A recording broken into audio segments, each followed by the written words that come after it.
ॾिसणो जे हुजई ॾिस अची उलमा जी जमीयत मुरसल जो सही रंग सियासत ऐं तरीक़त ॾिसणो जे हुजई ॾिस अची उलमा जी जमीयत तॾन ते पढ़ाईंदड़ वरी पढ़ंदड़ बि इहे थी तॾन ते पढ़ाईंदड़ वरी पढ़ंदड़ बि इहे थी क़ुरान जे कानून लड़ंदड़ बि इहे थी खुद खैर वतन दे सजा घुरंदड़ बि इहे थी इस्लाम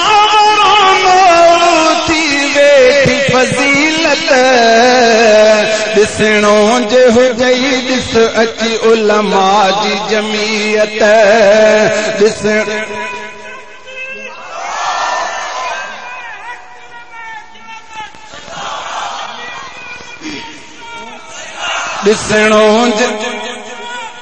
ॾिसणो जे हुजई ॾिस अची उलमा जी जमीयत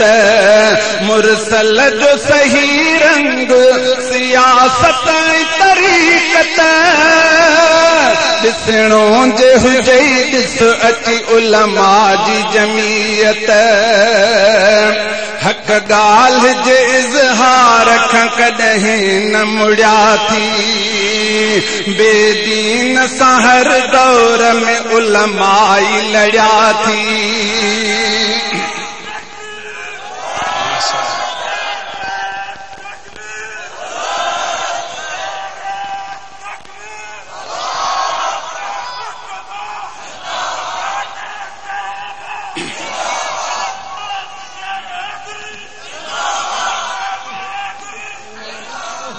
ॾिसणो जे हुजई ॾिस अची उलमा जी जमीयत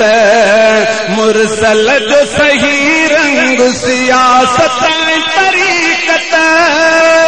ॾिसणो जे हुजई ॾिस अची उलमा जी जमीयत हक़ ॻाल्हि जे इज़हार खां कॾहिं न मुड़िया थी बेदीन सां हर दौर में उलमाई लड़िया थी अंग्रेज़ वारे दौर में फासिन ते चढ़िया थी इस्लाम जहां सच्चा जानबाज़ शरीयत ॾिसणो जे हुजई ॾिस अची उलमा जी जमीयत ॾिसणो जे हुजई ॾिस अची उलमा जी जमीयत मुरसल जो सही रंग सियासत ऐं तरीक़त ॾिसणो जे हुजई ॾिस अची उलमा जी जमीयत क़ुरान जे तफ़सीर जा माहिर बि इहे थी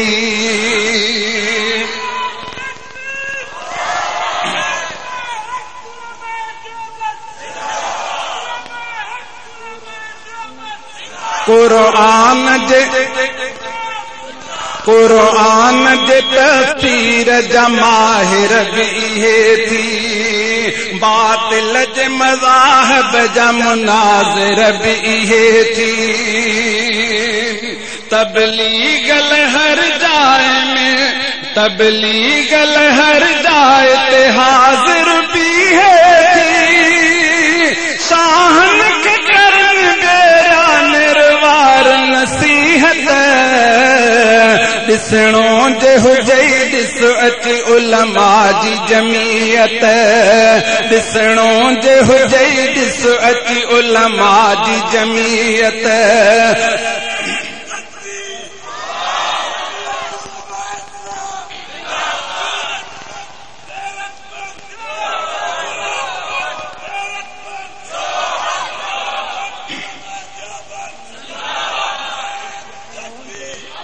ॾिसणो जे हुजई ॾिस अची उलमा जी जमीयत मुरसल जो सही रंग सियासत ऐं तरीक़त ॾिसणो जे हुजई ॾिस अची उलमा जी जमीयत 65 में खटी जंग सिपाहिन जे सचाइन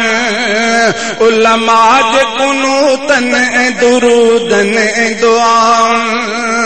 हर महीन में हुजाज ऐं अरबन जनदाउन तंहिं वक्त हकीकत हुई दुआउन जी ज़रूरत ॾिसणो जे हुजई ॾिस अची उलमा जी जमीयत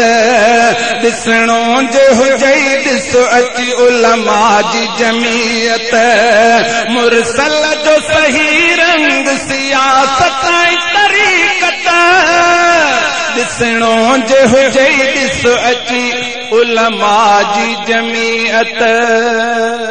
ॾिसणो जे हुजई